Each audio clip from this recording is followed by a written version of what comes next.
So what I wanted to do today is walk through what I'm currently doing for training, and this is actually in lockdown, so this is without access to a gym for a Spartan 5k race that I've got coming up. Now, some of the principles that I use is, well, basically, how do you need to get prepared for a 5k race? If you can't run 5 kilometers straight, that's probably a prerequisite, so that's the first thing you want to be able to achieve. So you'll see that kind of integrated into my workouts of the week. Also, you need some strength across all your muscle groups.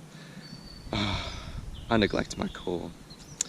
People say how bad legs day is. I don't like core, so I've been focusing on that.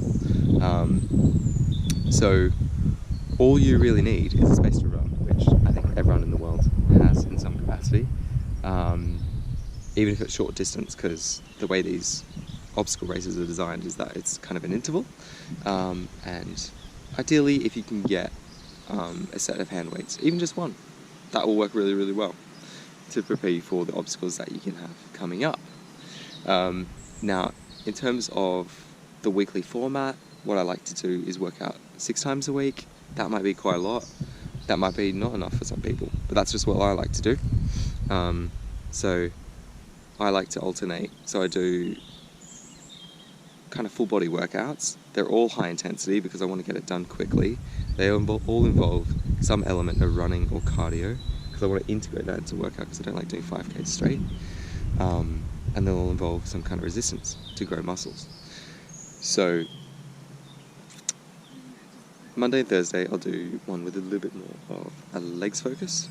Tuesday and Friday will be a bit more of an arms focus, and what's the other day of the week? Wednesday and Saturday will be a bit more of an abs focus. So I'll write down like examples of what I do below, but say I'm doing a legs focus one, it might be a circuit that'll go for half an hour to 40 minutes. It involves some sprinting of some sort, like some kind of hill sprint. Then I'm going to do a circuit of like plyometric stuff, which means just jumping. And then after that I might do, like, if I feel like it, an extra 15-20 minutes of just the heaviest weights that I've got around doing squats, kind of compound movements, deadlifts, that kind of thing. Then for the arms day of the week, I'll involve more kind of middle distance running. So I might do a circuit, or I might go to an athletics track. I've got videos where I can show you what I've done. And then on Tuesday, it'll be like the push muscles. So that will be working your chest, your triceps, your shoulders. I'm probably missing a lot there. Deltoids, I think. And that will be a circuit, and in between each arm circuit I'll probably do like a 400 meter lap of an athletics track. That's going to get my interval up, my speed and my endurance up. And then the Wednesday workout, which is abs, often what I'll do is like a full body set that'll go for about half an hour.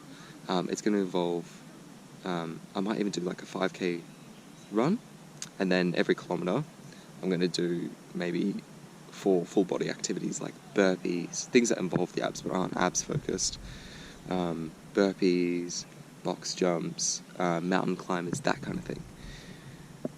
Then I'll mix it up, but do basically the same format for the next 3 days of the week, and Sunday will be rest.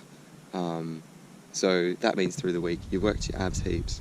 The other thing is, after the abs day, so Wednesday, Saturday, I'll usually do somewhere between 10 to 20 minutes of an abs circuit at home. So I'll just whack like a 20-minute sitcom on and then work out for that time. The format is you do an activity for a minute, go to the next one and rotate through.